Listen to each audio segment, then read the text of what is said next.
you, everyone, for being here and being part of our co-op family. It is really like a family, right? We all come together, we get to know each other over time, and just like a family, my wife hates it when I say this, we got the weird cousins and uncles, but we got the good people, all of us. We really know each other. We know our weaknesses and strengths, but family is really important. And, for me, I had a lot of great influences growing up in my family. Among some of the greatest influences was my grandfather.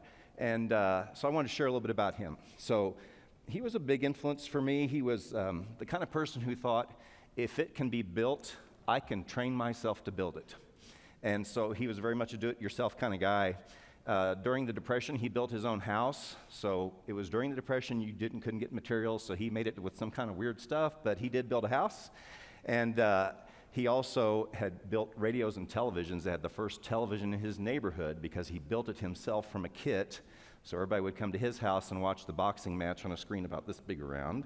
And he taught himself how to play guitar and piano, but he was also an amateur photographer. So he took photographs and he developed his own film and made his own prints. So when I'm a little kid hanging around with my grandfather, he tries to show me how to use the camera. Here's how you focus. Has a little funny viewfinder, you try to line the thing up. And so that's how I learned about focus. And it's interesting, years later, when I met the young lady who eventually agreed to become my wife, it's still a mystery to me, but she was very proud of that she had a Nikon FM fully manual. And I hear some of you are nodding your heads. You know what a special camera that was, but it had that viewfinder when you turned it and it made your focus. Now, my grandfather would invite me into the darkroom to work with him when he's developing his black and white film. And any of you been in there, you know what it's like. You got the smell of chemicals, you got the red light shining, and you have to focus the enlarger just perfect on the paper so you'll get a clear print. So that's focus really, really mattered. One of the things my grandfather did was to photo document the construction of the arch in St. Louis because they lived just across the river from St. Louis. And so during 1963, 1964, the construction of the arch, he was taking pictures as it came up out of the ground, and I can remember him showing me these photographs, and may have been even in the darkroom when he was printing some of them. The arch was completed in 1965 after 2 years of construction. Now, can you imagine us even getting a permit to build something in 2 years today from the federal government? But in 2 years, it was finished for a cost of $15 million, and that wouldn't even pay for one Oracle update today, Elda. So, sorry, that wasn't fair. So the Gateway Arch is part of the Jefferson National Expansion Memorial in St. Louis. It's across the Mississippi River from Camp Du Bois, or maybe it's French Camp du Bois, which was the starting point for the Lewis and Clark expedition. So the arch commemorates the Louisiana Purchase. It also commemorates the voyage of what they called the Corps of Discovery in 1804, 1805, 1806 to explore the Louisiana Purchase. Now, President Thomas Jefferson commissioned Lewis and Clark to go explore, and he gave them this instruction. This was his memo to them on their objective, their mission, their focus. And a lot of words here. The objective of your mission is to explore the Missouri River and such principal streams of it as by its course in communication with the waters of the Pacific Ocean may offer the most direct and practicable water communication across this continent for the purpose of commerce. Sounds pretty wordy to me. They obviously did not have ChatGPT back then.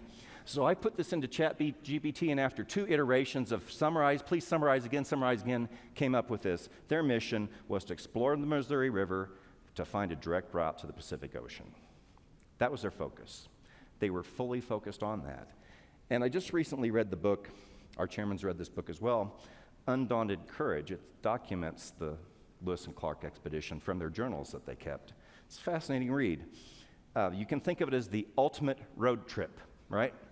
Or you might think of it, certainly when I read it, I thought, this is about equivalent effort to what in the 1960s was going to the moon, because they spent years of preparation, and they had to think, they're going into the unknown, not knowing what they'd face, 45 men, various disciplines, to go out, and how would you prepare for a journey like that? They did lots of preparation. Starting in 1803, Lewis spent over a year meeting with the intellectual leaders of the country to take training in medicine, astronomy, geology, zoology, cartography, botany, learning from the greatest minds so he could write in a journal and bring it back. And imagine packing for a 2-year journey, not just the trip here in your carry-on, but enough supplies for you and 45 men and 1 woman to go west. And they had just invented portable soup, they called it, powdered soup. They had hundreds of pounds of it. Medical supplies, mosquito netting, knives, blacksmithing equipment, cartography equipment, and then Indian presents. The list on the left is just the list of Indian presents they took to help the Native Americans, to kind of bribe them not to give them any trouble as they went through their territories. And don't forget, they also included 30 gallons of whiskey, 130 rolls of pigtail tobacco, and state-of-the-art firearms. Yes, they had, for a successful journey, you have to have alcohol, tobacco, and firearms. So that's important. Now, they had a custom-built keel boat, kind of like the Apollo mission here. And like Tri-State, it had diversity of power supply. So they could power this boat upriver with poles, walking front to back, with oars, because they had oar locks. They had a sail, and on windy days when it was fair, they could go let the wind help them push them up, and they had the ability to pull it from the shore with cables. So it's a diversity of power supply experiment here. And they're aligned behind their common mission with 45 men in a later Sacagawea. And despite unbelievable challenges, they had no idea how big the mountains were they were trying to cross. And they really thought they'd just be able to portage over it. Obviously, that wasn't the case. During the travel, they ran out of food. They wore their clothes out, so they ran out of clothes, and were nearly freezing to death and starving to death in the mountains before they finally made it to the Pacific Ocean. But they stayed focused on their mission the whole time. And despite all the challenges, they did make it. Not only that, they made it back. And of the 45 men that went with them, they only lost 1, and that wasn't because of an accident, it was because of appendicitis. So pretty amazing journey, and a real demonstration of what focus means. So where is Tri-State today in our voyage of discovery as we lead out into this great unknown, right? What's 2050 going to look like? What's 2066 going to look like? And I know this, it's full of uncertainty, and it's full of challenge, right? The American Society of Civil Engineers just gave the U.S. energy infrastructure a lower grade. It was previously C-. They've lowered it to D+.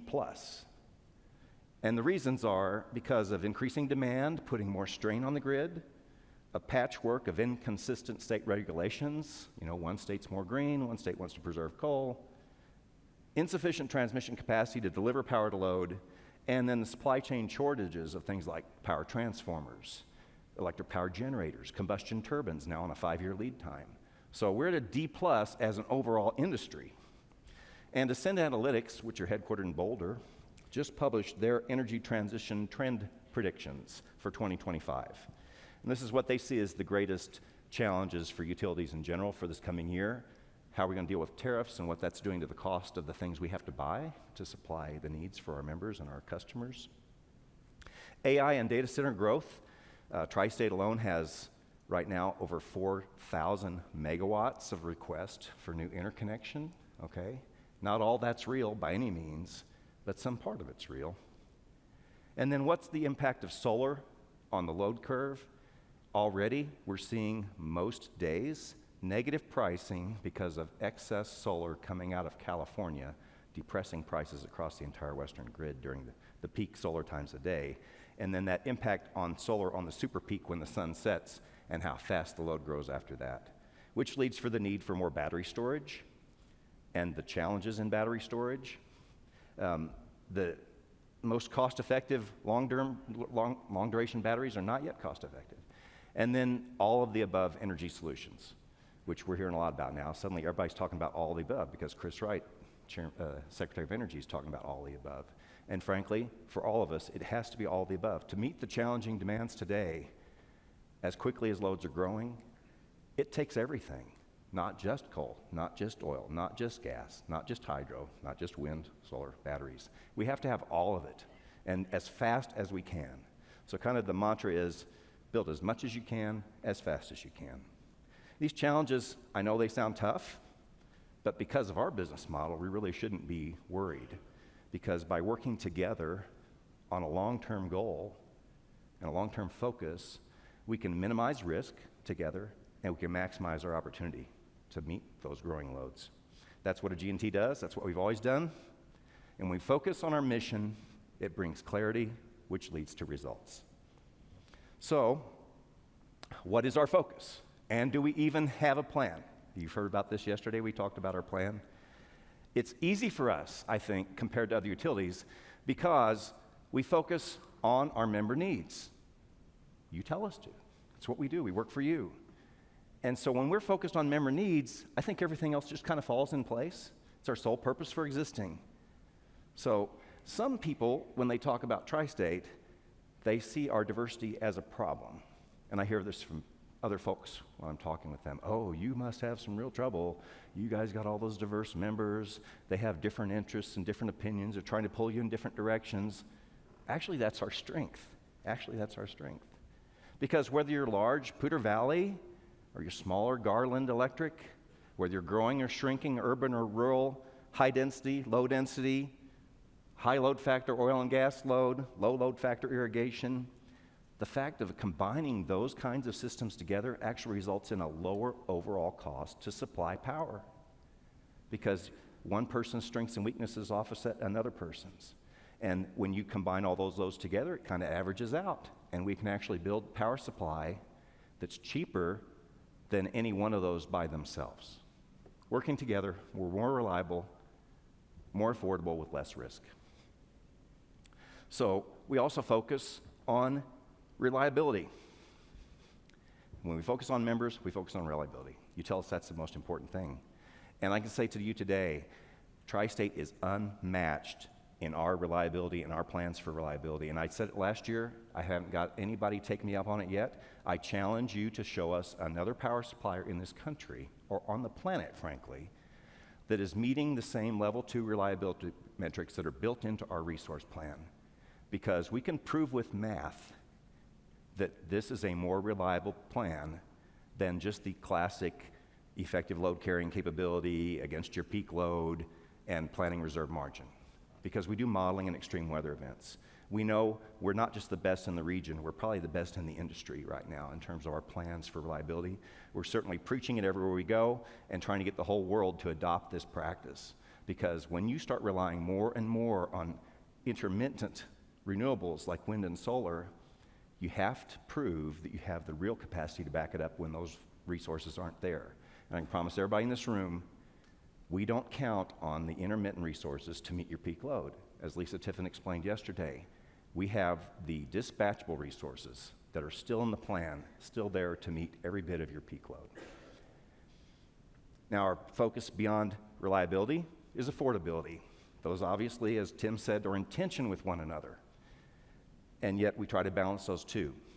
So for affordability, we've really held the line for as long as we could. If you look back the last 8 years now, from 2017 through the end of 2025, we will have had a complete total rate increase over that period of 2%, at the time when all of our neighbors, as far as I can tell, have had pretty close to double-digit rate increases over that same period of time. Now, it's because we work for you, because we have the nonprofit business model, because our governance model is superior, because you hold this staff at Tri-State accountable, and we have to face you every month in the boardroom and say how we're spending your money. So, but after all those 8 years, with only 2% increase, we are at the point where we have to invest significant capital for the future, for our kids and our grandkids, and to build the equity needed to support that level of debt, it is time to have rate increase. Now, I wish it was zero. And we're going to work really hard between now and August when we show you the budget to make it better than what the draft projection you've seen so far is. Staff is working every week at a number of initiatives to see if we can't make that 6% projected increase for next year smaller. And we'll see what, and we're committing to you, we're going to do everything we can to make that happen. Now, like Lewis and Clark, we're focused on our goal, we're planning for success. We've spent the last several years, as they did, building their supply list. Well, here's what we've been doing for the last several years. We've been working on things like an ERP, a resource plan, and we're so proud to have that uncontested settlement with 28 counterparties to move it forward. And the New Era funding. The idea for New Era was hatched in the Tri-State board room with ENGOs and other counterparties, and has become reality. And despite the suspension, it's back on now. So we're looking forward to drawing $2.5 billion of total funds, and possibly $3.5 billion if we can get that last bit of negotiation done, which will help manage your rates and keep them lower through into the future. The SPP RTO, we're so proud to have Lenny Nickel here with us.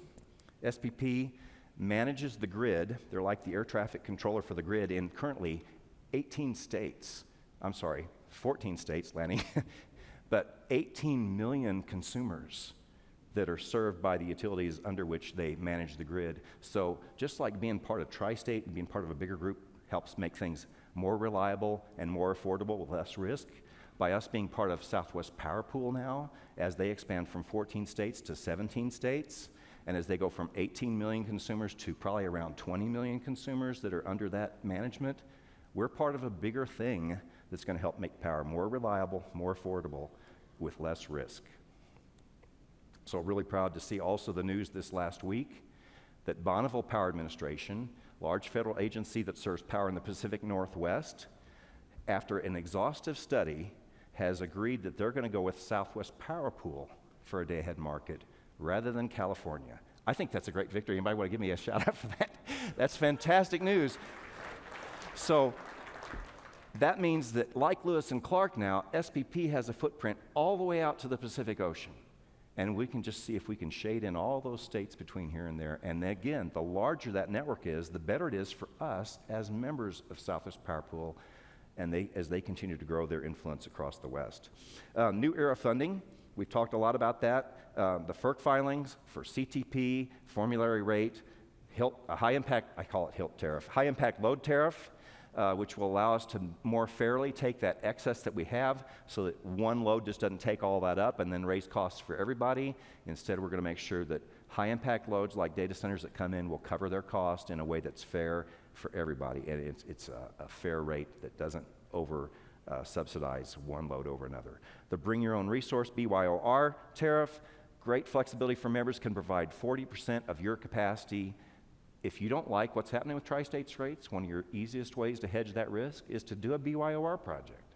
So then a block of your power is locked into that, is tied to that cost.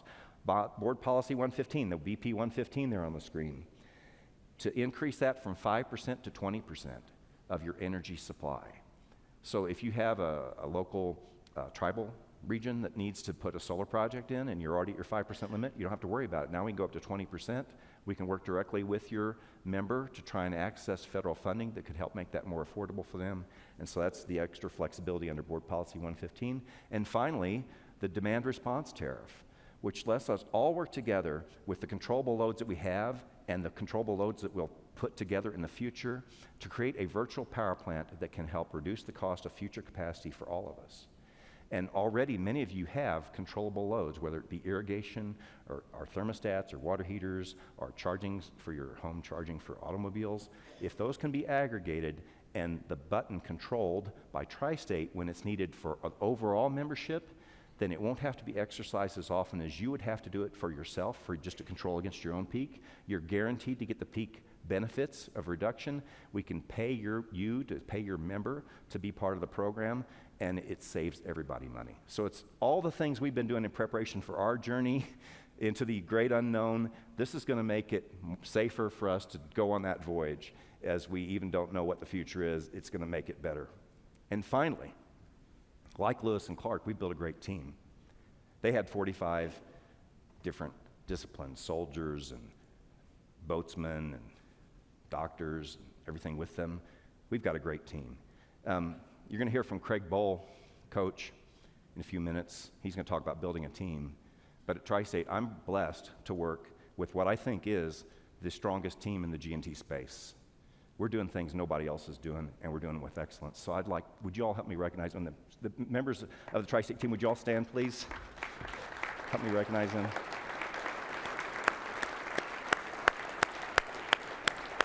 All the employees up, yeah, thank you.